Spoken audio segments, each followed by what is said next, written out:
My research since then has kind of expanded. Currently, I'm looking at the dumpster fire.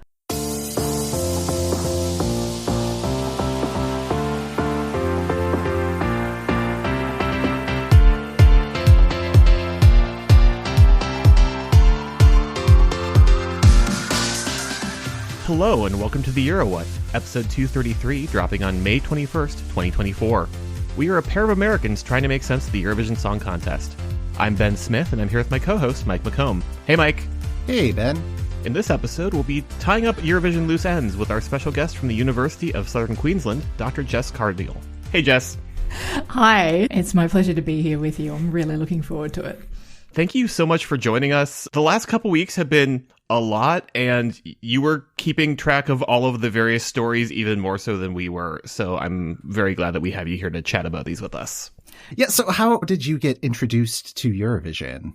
Well, I actually come from an Italian migrant background, and one of the big things that we say about Eurovision in Australia is that it's very much tied to our history of post-World War II migration, because SBS is our multicultural broadcaster and their main job is looking after the multicultural representation in Australia.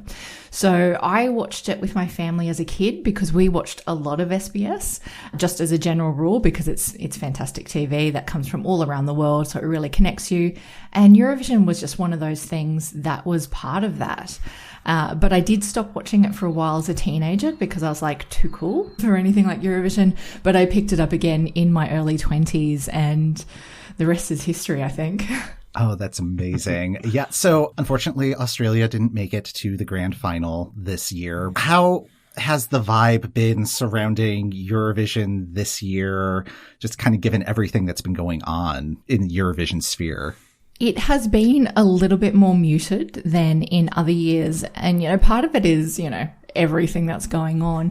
For Australia in particular, our participation over the past 2 years has been a little bit shaky, and that's not any sort of slight on the artists themselves. It's just been about that relationship between broadcasters, which I think is the big theme of everything that's going on at the moment as well.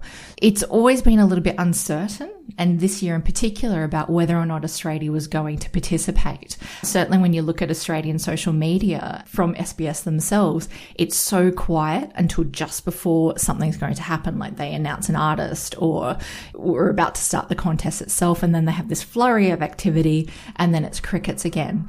I think there's a lot of uncertainty in Australia about whether we are going to continue going with it. And then with everything that's going on at the moment, it's raising so many questions about whether or not this is a valuable thing for Australian broadcasters to be investing in, and Australia as an entity as well, because there's a lot of political support for being participants in a song contest like this. With the last week in particular, Mike, I don't know what it's been like for you in Chicago, but this story has broken containment of the normal Eurovision bubble. As the Eurovision person at work, at least in the American office, just how was the weekend? Just it was good. Yeah. But then last night, it met up with some friends from curling at a brewery, and the first question they asked me is so I heard about this on sports radio. What happened with the Netherlands? Why is this on Boston sports radio? How is this enough of a story? Wow. Yeah, that has not been my experience here in Chicago. When I got back to work on Monday, one of my coworkers asked, "Oh, how was it?" And it took me a minute to find the shortest answer of exhausting, where it's just it still sounds positive, but it's I do not have the bandwidth to get into it at this moment. In honesty on my end, I did not ask my Dutch coworkers during stand-up, just hey everybody, how are we feeling? I'm deeply curious, but I'm am I ready for this? These are very direct people. Yes. But Jess, that was another question that came to mind. Since a lot of the delegations that have been coming forward in the past week have been from countries that advanced to the grand final, has Electric Fields commented at all about what their experience was like at the contest? I have not seen a single word from them. There have been a few posts on social media that are just about the general experience of like, yay, we were on there, we're sorry that we didn't make it to the grand final, that sort of thing. But apart from that, there hasn't been any comment. And, you know, that does raise questions about the extent to which artists have any latitude to be commenting on anything. And that might vary from country to country. I do wonder whether there has been a discussion at SBS with Electric Fields, also with Miff and Joel, our commentators, about what's appropriate to be discussing after the fact. So I think there are a lot of NDAs across the board and sort of communication policies. That makes a lot of sense. Maybe we should start getting into the list of grievances because we've got a long list. Yeah, because it wasn't a short list a week ago, but it's gotten much larger. Like last count I knew was 17 out of 37 participating countries. Wow. Yeah. So I guess, Jess, since you're our guest, which one would you like to start with? Goodness, I don't even know where to start. We need like one of those fun, like spinny wheels. I think so. Because it's just, everything has just been an absolute dumpster fire for the past week. And it's like, well, which piece of burning rubbish will I pull out now? Let's just start at the top. Yeah, because just looking at the top of our list, it wasn't just the artists reporting a bad vibe behind the scenes. It was also the press. Like RTVE requested that EBU was ensuring the freedom of the press following harassment of journalists. Yeah, and I think that there's a lot of discussion around the behavior of the press at these sort of events. And Eurovision is such a weird beast because you've got the press there and they're kind of roaming around doing things. And then you've got fan press, which that's the thing that makes Eurovision particularly unusual. I've not seen that at any other kind of event. Could you imagine sports where you have fan press as part of that? Like, what? Yeah. It's a completely different environment. But the funny thing is that from what I can see or what I have heard, it hasn't necessarily been the fan press that's been misbehaving or acting unprofessionally. It's been other members of the press. You know, people who are accredited, who are expected to behave by a certain professional code of conduct. And that's troubling when you have, you know, the fan press community going, that's unprofessional, to the people who do this as a job. I mean, that's kind of where my hang up has been since the 2021 contest. We have had remote access, which is kind of its own weirdness because we're just watching it on video. It's not quite a two-way interaction. It's changed over the years. The first year that we had it, while you were watching a rehearsal, there was like a little chat side thingy that both press and fan press were stepping in when people were getting out of line. Comment was just like, this isn't YouTube. Delegations can see this. Please watch what you're saying. And we haven't had that the last couple of years, and it's been great. We also have not had rehearsal access, which honestly I think is good. That should be space for the artist to actually get a feel for what they're doing rather than to have 300 sets of eyes mindlessly speculating about what this means. Although I think that some delegations have perhaps used that strategically in the past to go, okay, we're getting some free feedback from the public, from the fans, and have used that to sort of tweak some of their performances. But, you know, for us watching, it's way more exciting when we haven't seen all of that leaked footage, when we don't know what's going to happen in that great big, you know, dance break or costume reveal. Yeah.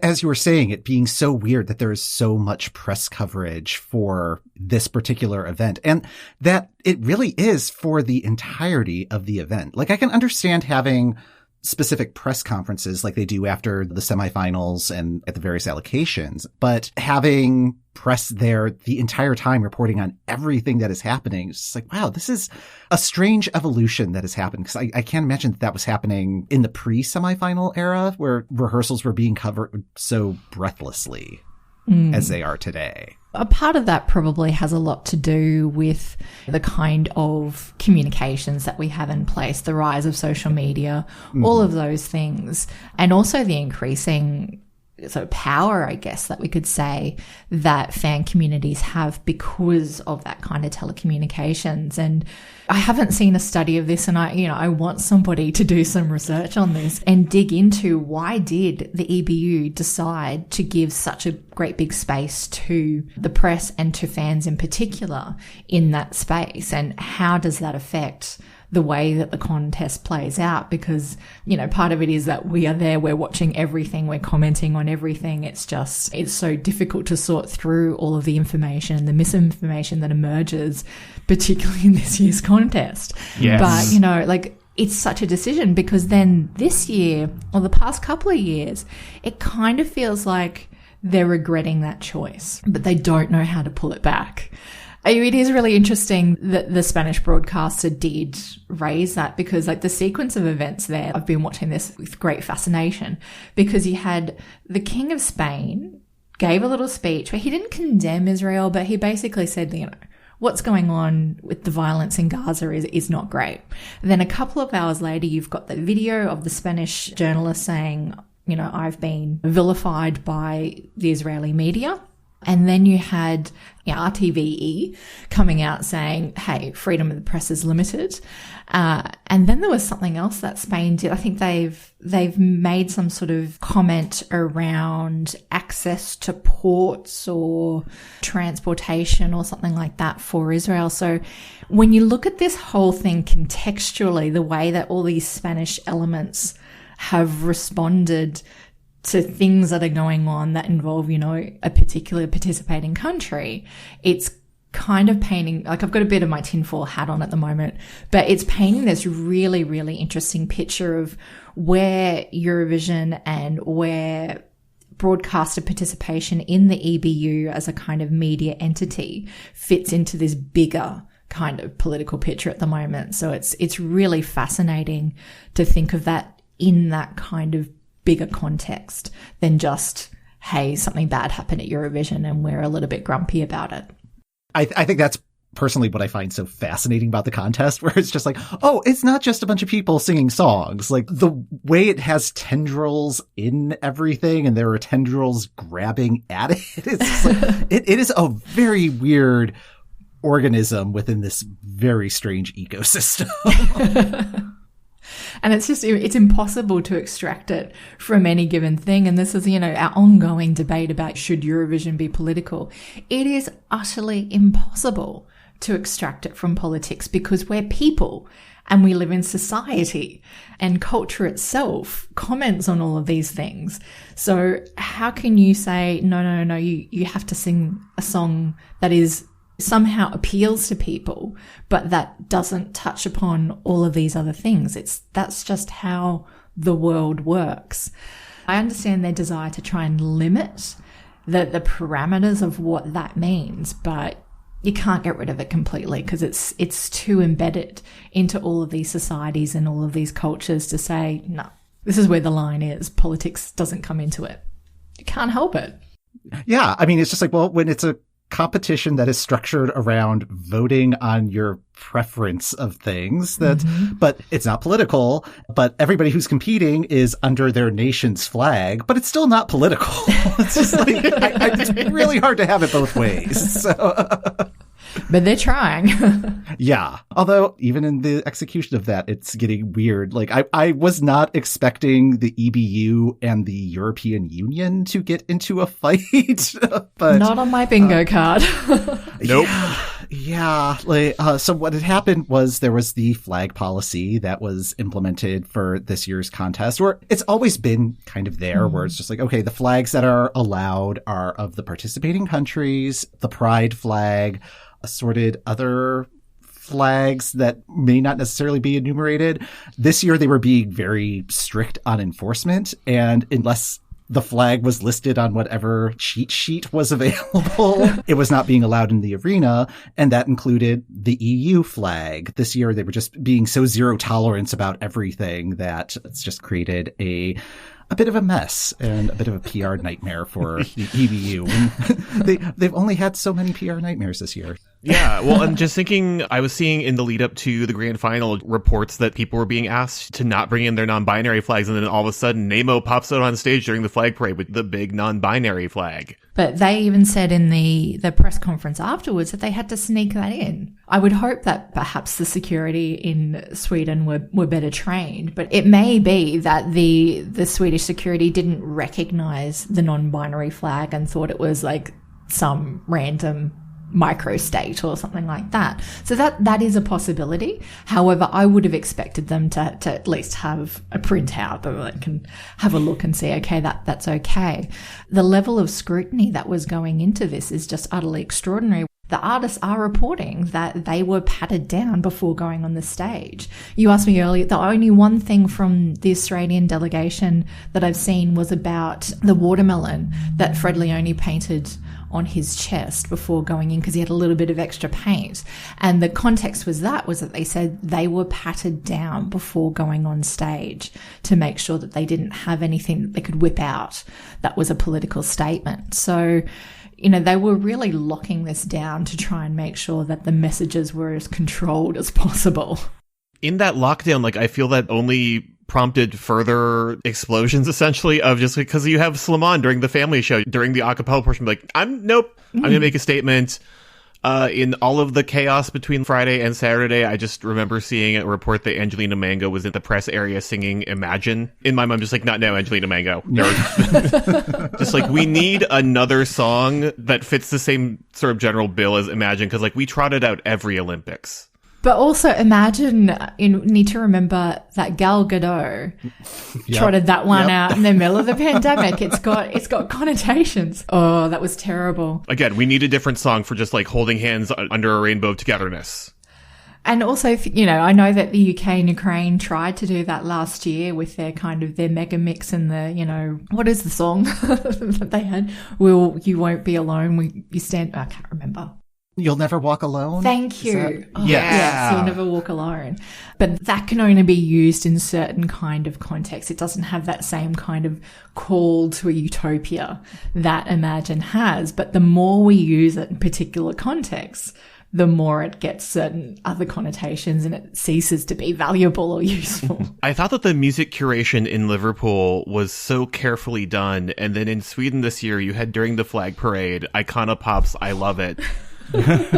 Just I crashed my car into a bridge. I'm just not right now. Eurovision, is this the vibe you're going for? Just I don't care. I love it. Yeah, and I think the timing on that was really, really interesting because Ed and Galan did walk out right as it said, I don't care. So, I don't know whether that's an interesting production choice, whether it was just the accident of timing, but it was certainly something that was picked up on by audiences watching it. So maybe they could have rethought the inclusion of that particular one or at that moment. There were some entries that had rules and others that had no rules, but Finland was one of the ones that had rules. Yeah. Although I did hear that there was a bit of a costume mishap there. So yes. Oh yeah, no, the Wiley's little mini documentaries, yeah, they had a fireworks incident with his socks, I believe. Oh, really? Yeah. That wasn't what I heard. I heard it was more of a Janet Jackson kind of scenario. Oh yeah. Okay. Yes. No, I've heard of that. There's supposedly a clip. I don't want to see it. No. I'm not actively seeking it out, but I've heard there's a clip. I am not putting that in the show notes. So. I think the point about double standards is probably the vibe. It's not united by music, it's double standards by music or something. And that's certainly something that each of the delegations seems to have to be, or those that have expressed their displeasure with this year's contest, that they've emphasized there was this feeling of there was a double standard. There was a rule for us and there were a rule for others. And there's also, a rule for the EBU and a rule for the participating broadcasters, a rule for Sweden as producers and a rule for any other country that produces. It's so many double standards across the board, depending on what your perspective is. So I guess that does raise the question, is this year in particular just so scandal ridden, or is this maybe the culmination of the last several years? And if so, what was the starting point of the grievance train? I've been thinking about this and, this year has been, I do think it's the culmination of many things. But what we have seen in the past couple of years is that the EBU has definitely shown some favoritism and definitely shown some double standards around how they apply things like the so-called politics rule. And I do think that 2022 is where we really start to see those fractures. And I know that in the commentary this year, we're doing a lot of comparison between 2024 and 2022 because both of them involve significant conflict situations. But certainly when you look back at the 2022 broadcast, artists were being allowed to make political statements. They were still in that sort of peace, peace, love, love vibe, but they were political statements. Things like having the flag of a country that's not your own country on display during your performance is a political statement. I would say it's a fairly benign one, but it still is political. Whereas this year we had flags being incredibly politicized and limited in terms of what was allowed to be displayed and not displayed.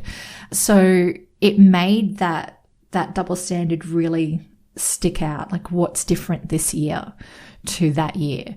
And then also when you look at 2023, where you've got the UK and Ukraine co-hosting, even though it was like don't mention the war kind of vibe, there was still this sort of strong humanitarian theme that was trying to highlight the impact of the war on Ukraine without necessarily making any overt state-based political statement about it. That's still political, mm-hmm. when you're talking mm-hmm. about the displacement of a participating country and narrativizing that through song and dance, that's political.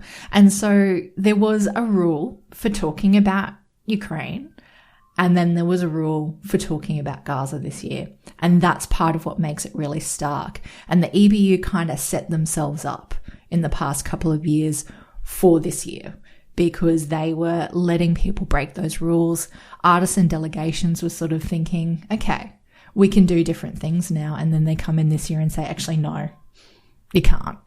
That is a good segue into like what Slovenia is bringing to the table with their list of grievances, because there were a number of countries this past week that had scheduled meetings with the EBU to discuss everything that went on, such as Portugal and the delay in getting their video uploaded, and the concerns surrounding the way that Yolanda had her fingernails painted. Like this is the sort of weird granularity that is coming up in this year's contest. Just like the level of the types of videos that were getting delayed and getting uploaded over Yolanda's fingernails, over Eric Sada having a keffiyeh around his wrist, that are relatively quiet, relatively benign. They're political statements, but like they're quiet ones.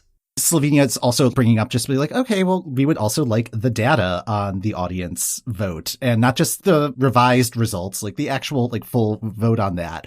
And then throwing into question, why is there a rest of the world vote when it's people who are not actually in the competition that are voting? The use of anti-booing technology, the EU flag ban, the level of sponsorship that's now associated with the event, and how that may be influencing some of the decision making that's happening behind the scenes. It seems like Slovenia has been keeping a list for a while. Absolutely. I think the rest of the world vote is an interesting one, because I think we know the answer to that is there's two answers. There's the romance, and then there's the real one.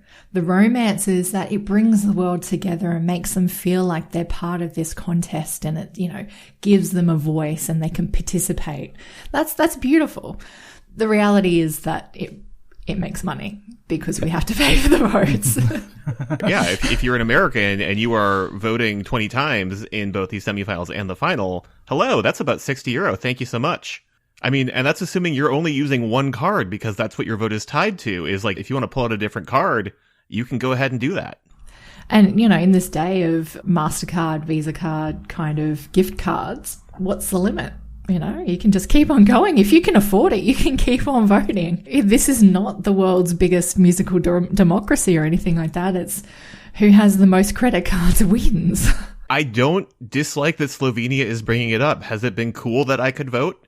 Yeah, but also it doesn't add that much to the percentage that the televote has. It adds a small percentage, but it's easily gamed. It's very easily gamed. Israel had billboards in Times Square just promoting voting for, go to esc.vote, vote for number 6. And they had YouTube videos. There was a lot of promotion on social media as well. to try and really drum up that rest of the world vote. The former spokesperson for Israel he got fired for having a slight Twitter altercation with David Cameron, which I think is interesting. But he made a post, and the actual phrasing is calling the Jewish diaspora. And, you know, it's kind of fascinating because diaspora voting is a huge part of how Eurovision works. And when you have the rest of the world vote, you're actually calling on a whole range of diasporas. So that makes it really fascinating, and it shows how migration connects people across the world and to the contest, that sort of thing. But there are also questions about to what extent should participating countries be lobbying for that vote. I think the diaspora vote was a big one in the Ukrainian televote back in 2022 for Ukraine, because there was it 5 million people who'd been displaced by that conflict who are now living outside of the bounds of Ukraine that could vote. So yeah, that's probably something that we can identify and say that's a trend that happened. But I don't recall ever seeing any advertising for that. Any advertising that I've ever seen for Eurovision voting is just on social media, and it's just kind of general and it's there. But this is really targeted and calling on this idea of diaspora. So I think that's an interesting approach that was taken there. There is some level of artist promotion that happens during Eurovision. Like, I think of a couple years ago, Malta got into a little bit of hot water because they spent so much money promoting Destiny on social media. They kind of broke their budget on that. And like, I think on some level, yeah, you should be able to promote your artist, but I think how the rest of the world vote has worked maybe needs to be looked at, because like, it's an incredibly gameable system. The EBU has had like a couple televoting scandals over the last decade or so where it's like, okay, we've gotten this back to a place where there's like a significant thumb on the scale. And I think, especially in this era where you've got advances in technology where you can use bots to cycle through credit card numbers really, really quickly. Like, somebody can set up, I don't know how to do it, I'm not a techie person, but you can set that up so that it's an auto dial, auto vote kind of thing using VPNs and so on and so forth. It is possible, as you say, to put your thumb on that scale if you want to invest in it. And I think the EBU do need to take that really, really seriously and need to understand that the voting blocks, the voting rigging, the corruption that they've encountered in the past is happening in a different technological context now. And anybody could game that system if they had the will and the funding. But I guess that does kind of raise the question of, is that rigging actually working?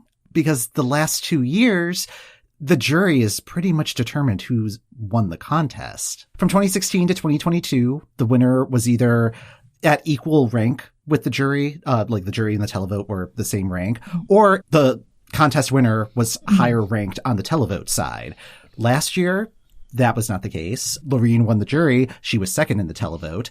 This year, Nemo won the jury, but was fifth in the televote, which is particularly wild given that the top three each had more than 300 points. So it's almost surprising that Nemo was able to pull off the victory given that sort of scenario. So is the jury preventing the rigging in some sort of like weird backwards fashion? I think that's why they keep the jury in some ways. Also because, you know, that's part of the tradition of Eurovision, is that it was a jury. It wasn't always the kind of professional jury that we have now that have to be connected to the music industry in some ways. But, you know, the jury gets to vote, or not gets to vote, has to vote according to completely different criteria to us at home, where we can just go, that's my fave, I've been supporting them all season, or that song made me get up and dance, so I thought that was really, really fun. We use very kind of subjective measures for why we vote the way that we do, whereas the jury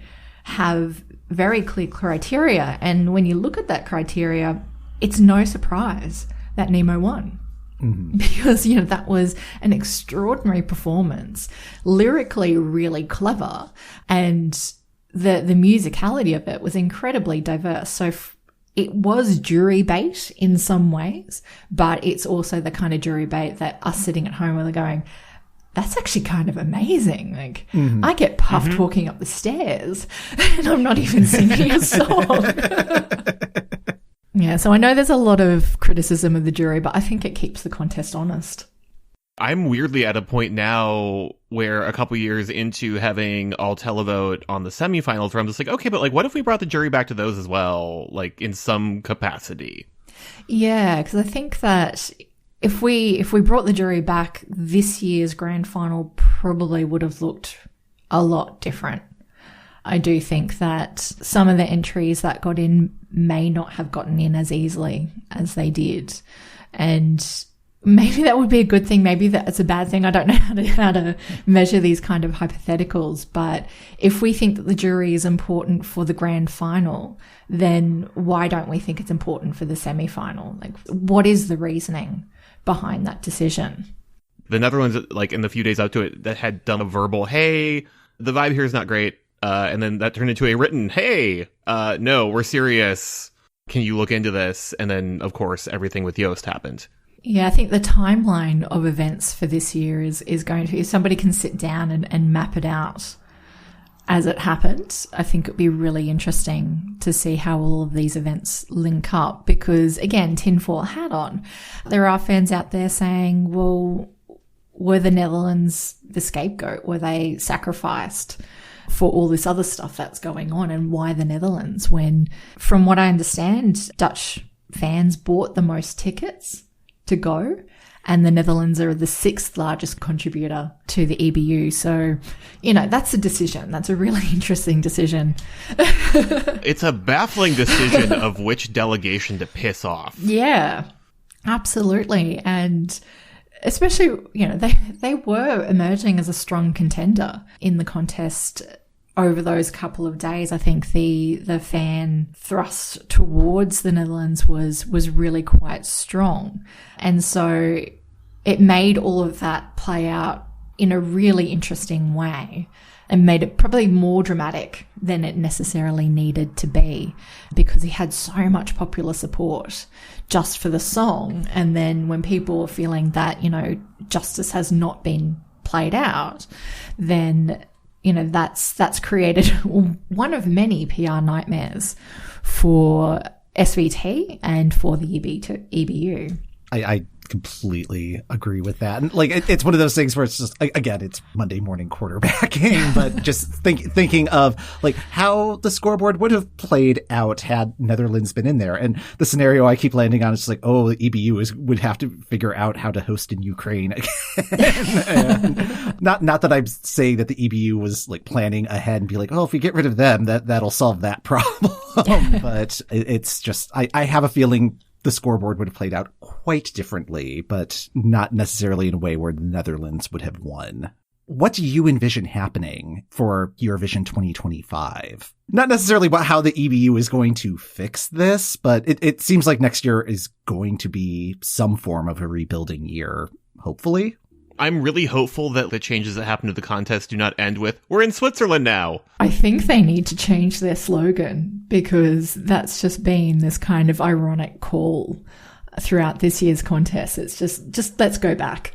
How long is United by Music going to stick around as the permanent slogan? I'm pretty sure they have to like throw it in the trash now. It's just like, oh, no, we can't do that. We have to go back to just like awkwardly phrased variants of the same general theme for a few more years. And you know what? I'm all for that. I used to love when the slogan came out, because it gave you the vibe check on what this year was going to be about and, you know, how they were going to play around with that theme. Whereas I felt that this year it felt really generic. The Swedes are fantastic at producing a Eurovision, don't get me wrong, but it felt like it could have been any year done by anyone. Whereas I'm going to use 2018 as a really good example, because it had such a national flavour to it, that all aboard slogan, the real maritime theme, the attempt to draw upon not just Portuguese culture but Lusitanic culture across the world, and, you know, bring in Brazilian performers to be part of that. There was a lot that was happening with that theme that allowed Portugal to really maximize it as a nation branding opportunity and to have their real flavour to it.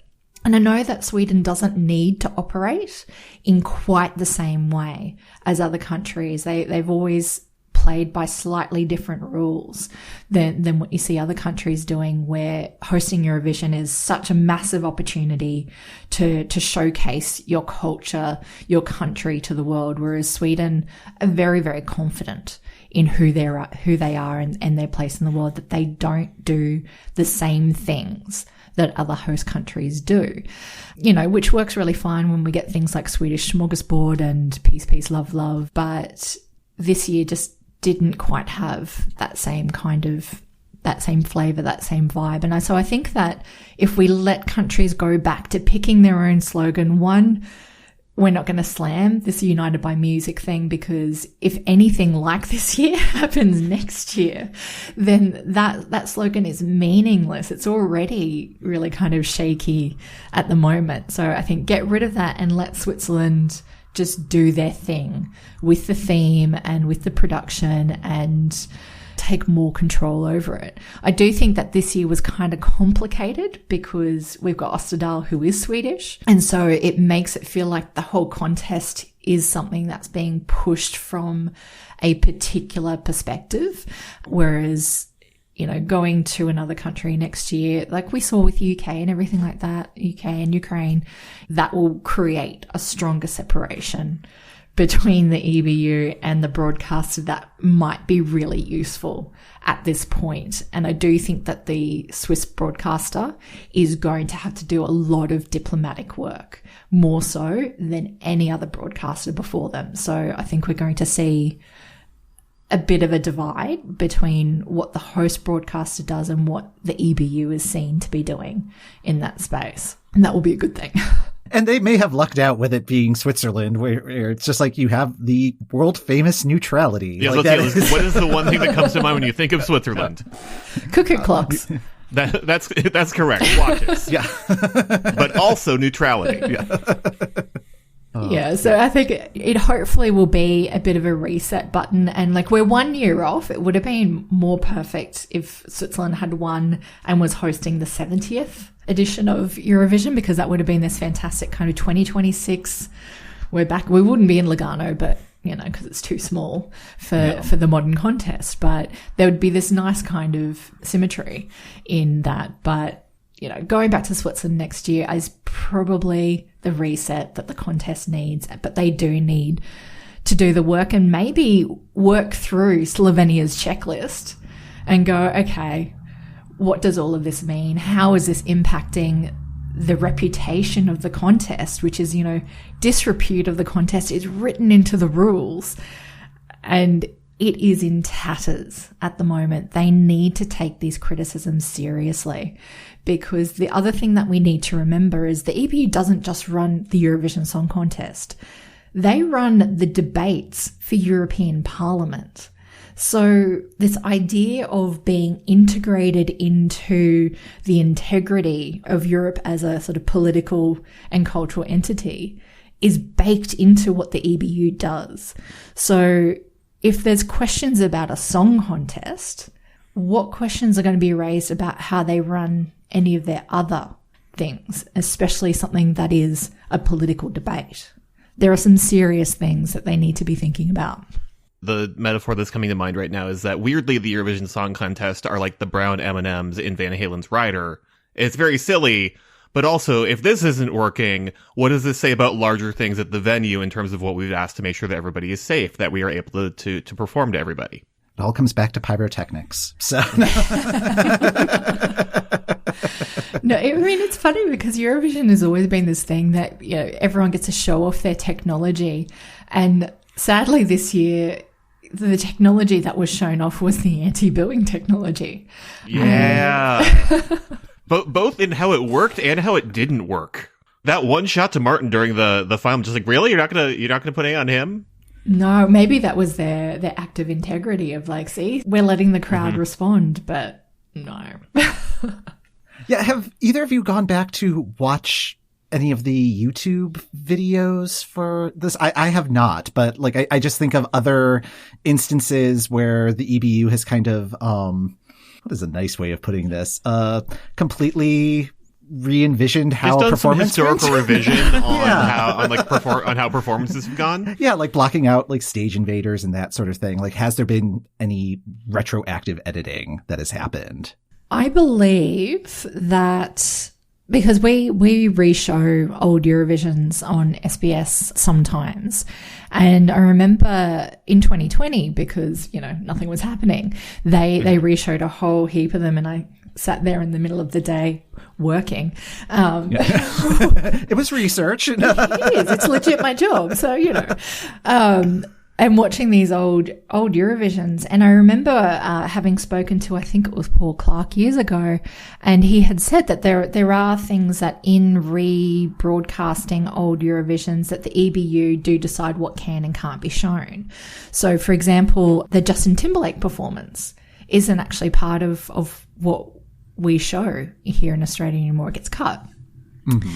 The Madonna performance as well, if I recall correctly, they cut early on that, just to cut out that final bit where the dancers are walking up the stage with the flags on their back. So I think that there is a little bit of retrospective editing. With Justin Timberlake, I believe that's actually a copyright matter. We've all heard the song from the Trolls movie. It's fine. Even though I think it's more because Lara Tesoro completely out Justin Timberlake that year. So it was too embarrassing to keep that up when you're outdone by this tiny Belgian pocket rocket. She was amazing. Good for her. Yeah. But I think that the stage invader for Juries back in 2018 is definitely edited out. Yeah. But I haven't gone back and looked at Austria. What was that, 2015 for when Polina Gagarina performed. That was the first year that the so-called anti-booing technology was deployed. Again, the comparisons that we can make, that's such a fascinating year to compare to in terms of the diplomacy of the contest. I know it's not the done thing to do. I actually really like that song. It's, written by an Australian as well. So it is a great song, but the irony, of course, is being sung by somebody representing a country that had just annexed Crimea. So 1 million, which has a population of about 1 million people, which I did not discover until like a year or two ago. Be like, I feel really gross now. A little bit on the nose. And what we saw that year in the green room, and that was something I recall being cut out of the 2015 thing, where Conchita was sitting with Polina for a lot of that and actually told off the audience at one point about their behavior. And Polina Gagarina got into a lot of trouble with the Russian politicians for being seen with Conchita, because Conchita had divided Europe in many ways, and Eastern Europe had been heavily critical of everything that she represented. You had Belarusians shaving off their beards. You had politicians making statements in Russian parliament decrying it as homosexual propaganda. Like, it was a really, really significant thing. And then to have your representative artist being seen with that person is, huge. Of course, all of that is being complicated by the past couple of years where Polina has been actively part of the sort of the Putin machine. And we've seen several Eurovision artists who have been pulled into that. And then you have several that have really pushed away from it or gone for the quiet life and just not said anything. So, there's a real sort of politicization of the artist in that sense, where I think, she probably had a choice that needed to be made about how she was going to function within Russian society after all of that happened. That was such an interesting year for those kind of politics as well, where we really saw artists as diplomats. I think that's a really important role, or interesting role, that they play in the song contest. Sorry, that was a ramble. No, but it's fascinating. It's just like, this is just more, please. So no complaints here. Oh. No, I'm vaguely obsessed with 2015 and Conchita and Polina, because I just thought it was utterly, utterly fascinating to see that trajectory from being vilified by the Russian government to becoming a symbol of Russian culture and identity. And it's just, there are choices that are being made there. That's probably the most I can say on something that's going to be internationally broadcast. Yeah. So is there anything that you are hoping for in next year's contest. Not necessarily like EBU fixing everything that has broken in the last 12 months, but just like more optimistically, just like, oh, I hope this artist appears, Australia's participation. Look, I really hope that Australia does continue to participate. Like, I'm aware that it's a difficult question because it costs money and, you know, cost of living crisis. It hits all of us. But it's been such an amazing opportunity for Australian artists to get international exposure. I miss us having Australia Decides because that was such a fantastic event. And it gave Australian, because it's really expensive to travel from Australia to Europe, like really expensive. It's a very long plane trip. We don't take it lightly to go to a Eurovision. Whereas having Australia Decides, which I could drive there because it was just down the road from me. So that was awesome. But having an Australia Decides national selection allowed Eurovision fans in Australia who couldn't afford to go to Europe to be able to congregate in one space and have a little bit of that experience. But the other really cool thing about it was it meant that, you know, between 8 and 10 artists had an international audience. And there are now people across the world who know who Jaguar Jones is and who love her songs. All of these artists who have had that exposure and are able to build these international careers. So I know it's not a widespread thing. It's like one artist every year unless we have a national selection, but it's such a huge thing for people to begin to be interested in Australian music that isn't, you know, In Excess or Kylie Minogue. No slight on either of those. They're, you know, obviously iconic artists, but, you know, there's so much more that's happening in Australian music, and this gave us that opportunity. So I would love for Australia to continue to participate. I'd like to see the UK go back to a national selection as well.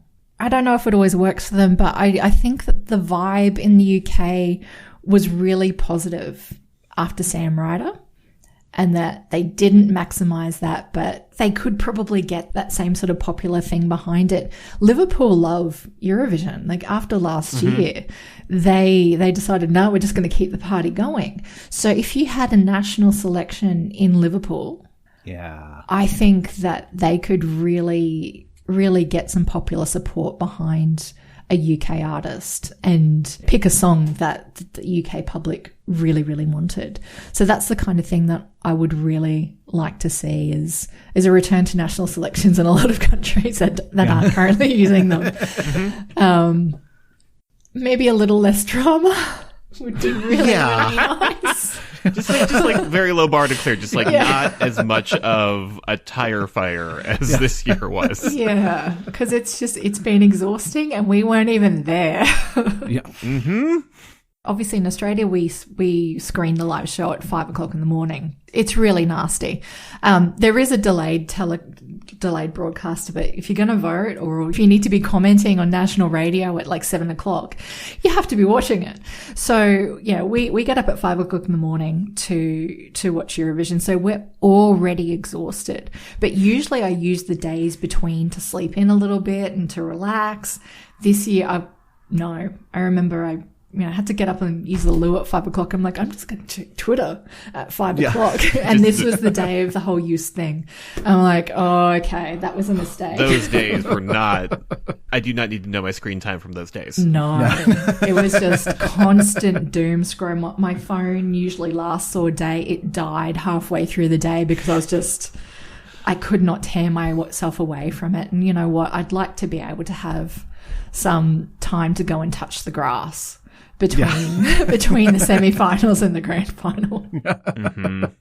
We should talk about your research. Like, is your research primarily Eurovision focused?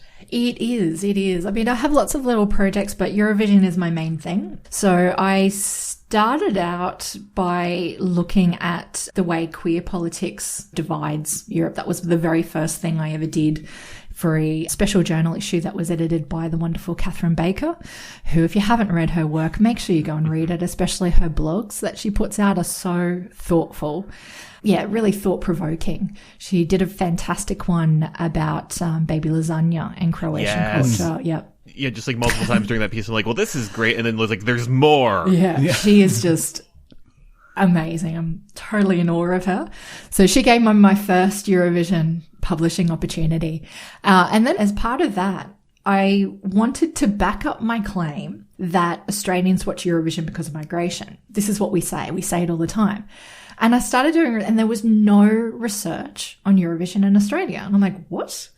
It's been screening at that point for like 30 years. And, I knew so many people who had Eurovision parties, and it was such a big, not like a huge mainstream culture, but it was a subculture. And I thought it was really quite significant. So I thought, why hasn't anybody looked at this? This is ridiculous. So I did. And so that was the book that I wrote a few years ago, which needs to be updated because so much has changed since then. But it really poked into why Australians watch Eurovision. And the funny thing that I found out about that was we all say the story about European migration, but the reality is that we're drawn to it because it's fun. And that was the big thing. And I thought, oh God, fun, that's such a stupid thing for us to say. But when you look into what that fun means for people, that fun is actually belonging. That fun is about having a moment where the bad things in the world don't matter. That feeling of being connected to the world, that was a big thing that came out of Australian viewers, is that they felt connected to the rest of the world. The rest of the world being a really kind of strange concept in Eurovision itself. So that was quite a fascinating thing to see, that it wasn't about that migration at all. It was about all of these other things that were going on. But also the big thing is Australia is multicultural in that bigger sense. We're not just all from Europe. We've had incredibly diverse migration, particularly from the 1970s onwards, when we opened up migration and got rid of some of the racial restrictions that were in place. There was increased migration, particularly from the Asian regions. And the story that I always tell, because it just really sticks out with me, was one of my participants in the survey that I ran talked about being a migrant family from the Philippines. And when they had been living in the Philippines, they used to watch these kind of variety TV shows. And so when they came to Australia, they discovered Eurovision, and the reason they felt connected to it was because it reminded them of home in the Philippines, watching these variety shows. And so it shows that, yeah, migration is a part of it, but it's way more complicated than that initial story tells. And, as you know, there's a huge Philippine Eurovision fan community. So, that's kind of a fantastic globalization of the contest to have seen. My research since then has kind of expanded. Currently, I'm looking at the dumpster fire. That's what I'm going to call it. So I'm doing a study that's comparing how we responded in 2022 to how we're responding here in 2024. So a lot of it is trawling through all of the commentary and coverage and rewatching those contests. But I will be launching a global survey soon. Ooh. Because I really want to dig into that thing of like, why do we vote the way that we do? Looking specifically at how we voted in 2022 and how we voted this year, and what has gone into our decision-making processes. Because as I said earlier, the jury have criteria. We don't. What I want to understand is, to what extent do we as fans and audiences use our vote in a democratic way? And I mean that in the political sense of, to what extent do we use it to communicate how we feel about things that are going on in the world? Did people vote for Ukraine because they loved the song, or did they vote out of solidarity?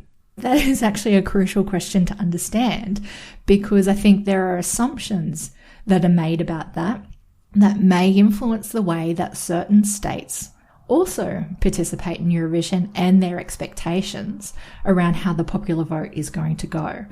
So I'm looking at what I call participatory diplomacy, which is how we as fans and audiences participate as diplomats through that voting process and through our interactions with organisations like the EBU, with organisations like the broadcasters. Because if you have a look at the socials for the EBU and the official Eurovision social media accounts, people are using it to speak back to those organisations. And I think that's a really important thing to be looking at and understanding to what extent do fans and audiences feel heard in this context, and not just feel heard, but see themselves being heard in terms of how these organisations respond to the concerns that are being voiced.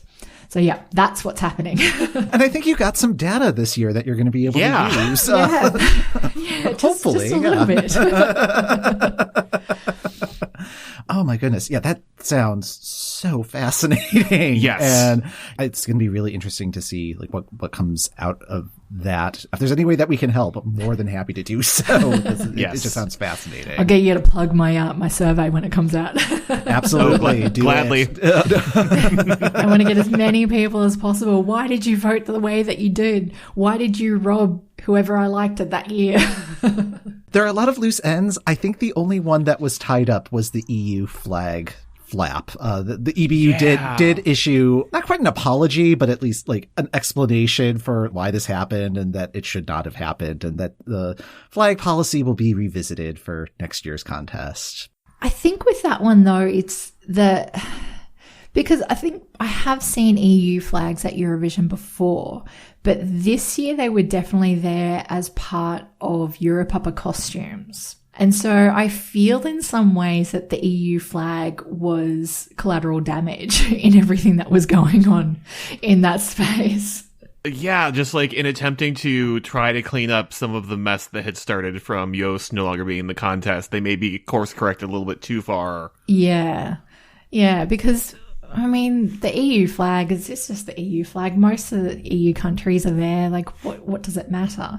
And also, you fans have a right to still be represented in that space. They, may have already pre-organised their outfits and everything before getting to the grand final. So why would they change them? And especially in that, if they're fans, then you would want to be flying that flag and wearing those costumes and all of those, because you want to show your support for that artist, even if they're not performing in that particular show. So, even that itself becomes this really important action that fans have taken in that space. I'm very interested to see how the first reference group meeting this summer goes. It's just buckle up, everybody, and pack a lunch. It's not going to be fun, and I wouldn't want to see EBU execs Google Calendar at the moment, because it would just be like meeting, and none of them are going to be good. But I think that's the interesting thing also that Slovenia has raised in their laundry list, where they want that more democratic decision making with the EBU members. And because that's also a really interesting thing when you look at the way that EBU talks about their decision making. They always talk about being beholden to what their members want. That, they behaved in one way in 2022 because their members wanted it. They've behaved this way in 2024 for lots of other reasons, but in part because their members haven't supported, particular exclusions or anything like that.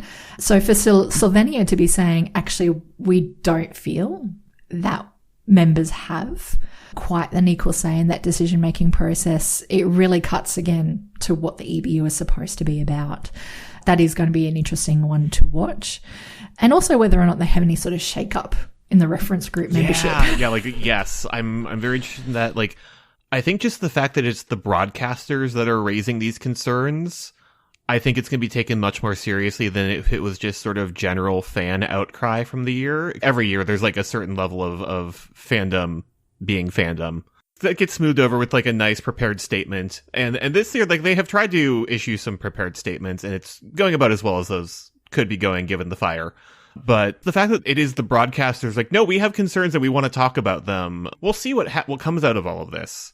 But like, it's giving me like in the immediate week afterwards, it's giving me a little bit more hope about getting this fixed. Yeah, it'll be interesting to see whether the concerns just stem from this year, or whether any of those broadcasters have been having reservations for some time, and whether or not we're going to have privy to any of these discussions and the decision making. I'm going to say with no, and we'll just have some nice smoothing over statements that come out at the end. But it's been made clear that changes do need to be made.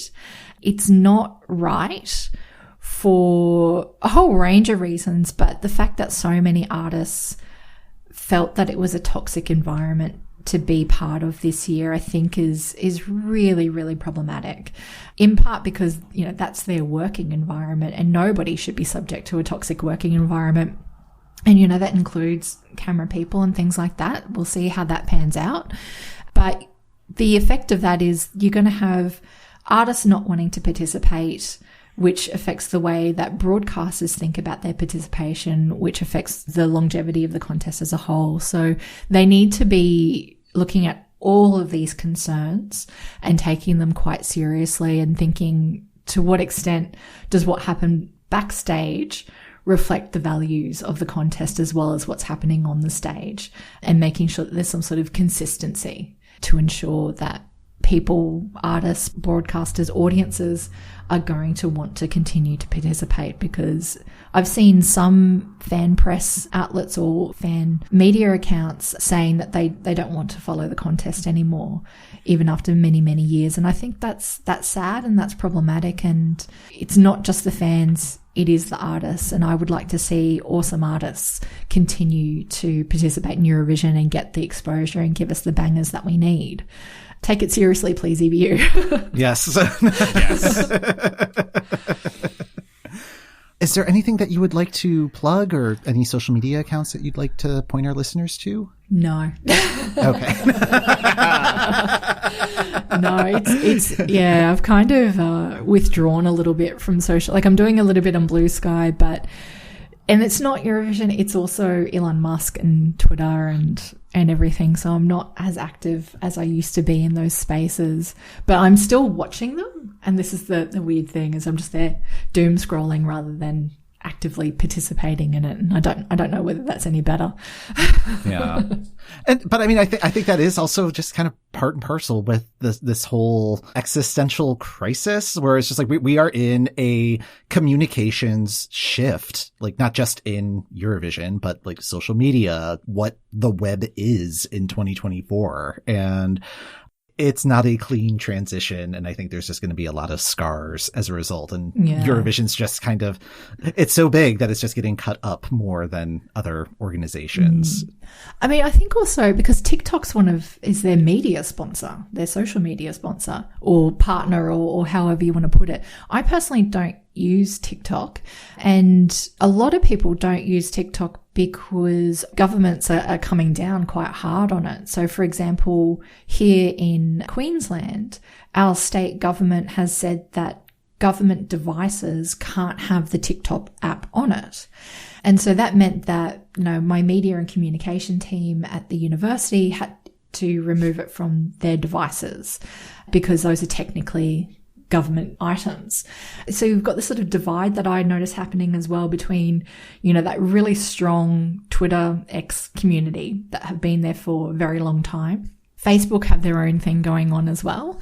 But then there was a war this year between Twitter Eurovision fans and TikTok Eurovision fans, because I think the TikTok ones are younger than the Twitter ones. And so it's a platform war. It's a generational war.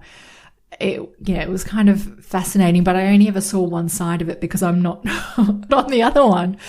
But, so I think that by bringing on TikTok as a particular partner, that there's lots of politics around TikTok and relationships with China and, all of that sort of stuff. It further complicates having them as a partner in that space, as well as the way that people use social media platforms in a variety of ways. So just another thing for them to think about. Just social media in the last 9 to 12 months has just also been another fire. Because again, the Elon Musk of it all, the fragmentation of everybody leaving Twitter to one of these 6 other websites that are trying to fulfill the same need but are all wrong in their own way. Yes. Well, as they sort of develop and people sort of find their place, but so many people have gravitated back to their old forms and everything like that because it's kind of too hard to adapt to these new things. It's like whatever the new thing that's going to replace what niche that has filled has not arrived yet. So we're just trying to make versions of the same thing. Yeah. And when you already have an established community on one platform, it's really difficult to leave that and try and find them again on the next platform. And that's kind of how they get us, is it's so integrated, not just into our lives, but the actual social fabric of how we relate to one another. How can you extract yourself entirely from that space? Jess, thank you so much for joining us. This has been a fantastic discussion and good processing of just sort of all of the things that have been sort of floating around in my head all week. Has it been cathartic? Yes. And I think it's setting us up for like whatever the next phase of this problem solving is going to be. Again, it's a rebuilding year, and this is not going to be resolved with a press release next week. No, and there's going to be a lot of work happening. Like, they're going to need the next 12 months to work on this. We can hope for a resolution by Eurovision New Year in September. At most, we're going to find out where it is that the contest is going next year, which will be exciting in itself. But yeah, there's a lot of work happening behind the scenes. Well, that's going to do it for this episode of the Euro What. Thanks for listening. The Euro What podcast is hosted by Ben Smith, that's me, and Mike McComb. That's me. If you'd like to help support the show and access a ton of bonus content, head on over to patreon.com/EuroWhat. Free access to our full archive of more than 200 episodes going all the way back to the 2018 contest can be found on our website, eurowhat.com. Next time on the Euro What, this year's contest had a whole lot of look, which we'll discuss with Heather Cox and Jessica Morgan of the Fug Girls.